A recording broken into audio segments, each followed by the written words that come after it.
Jazz trumpeter Louis Armstrong made that statement, for some reason lost to history, perhaps in reference to racial bigots, or maybe the critics of his version of Hello, Dolly. But he made a point. To communicate takes a presenter and a listener. One without the other leads nowhere.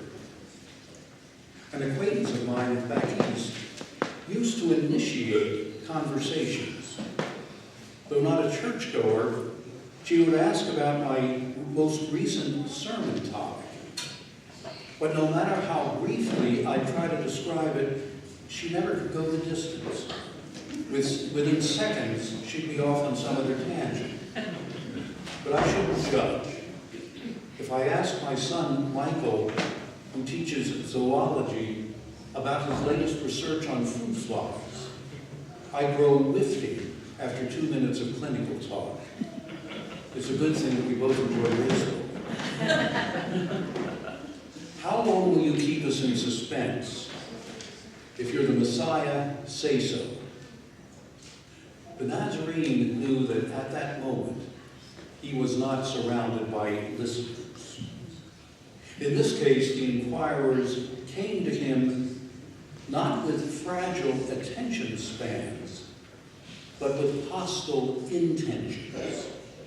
They wanted to pin something on him.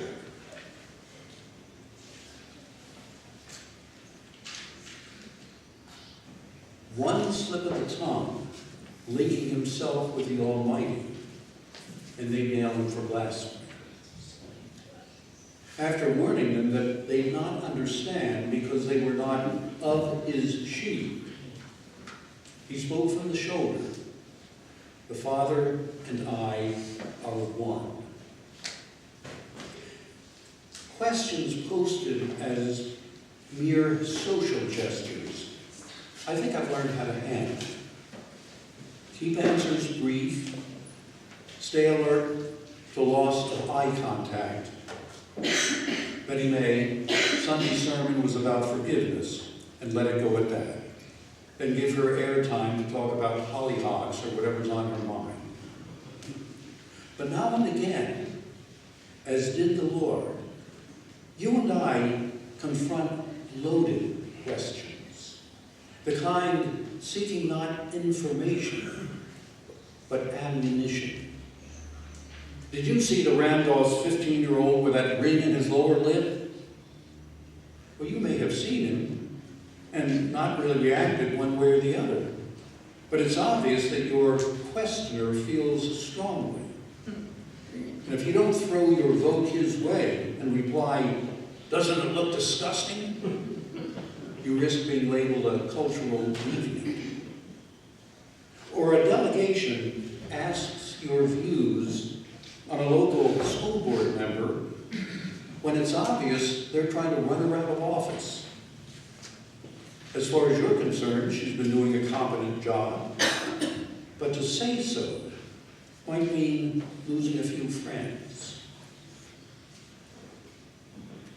On how to respond, not even the gospel provides us with detailed blueprints.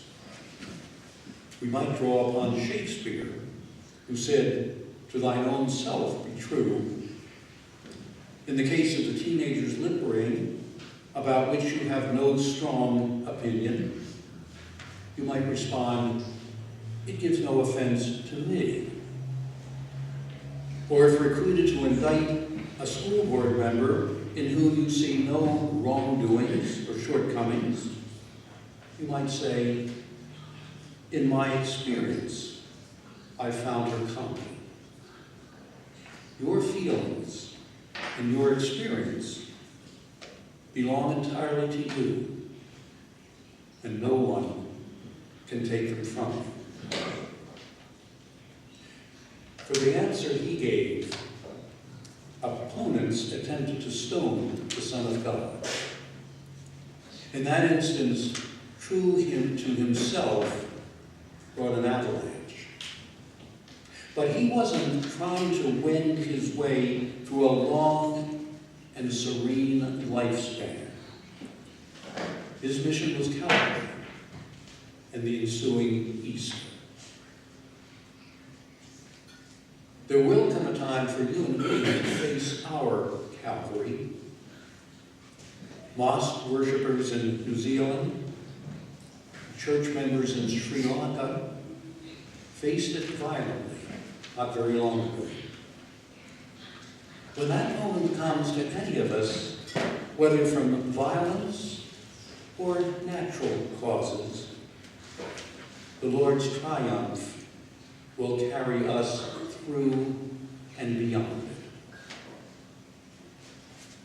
Meanwhile, we simply try our best to spend each day gainfully, standing up for what's right without losing listeners. When pressed with questions that aren't really questions, but attempts to manipulate, we diffuse, or simply say where we're coming from. Louis Armstrong never said that no one could be reasoned with.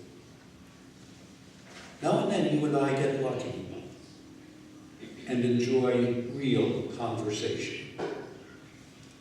Both parties hearing as well as speaking, and everyone growing in wisdom.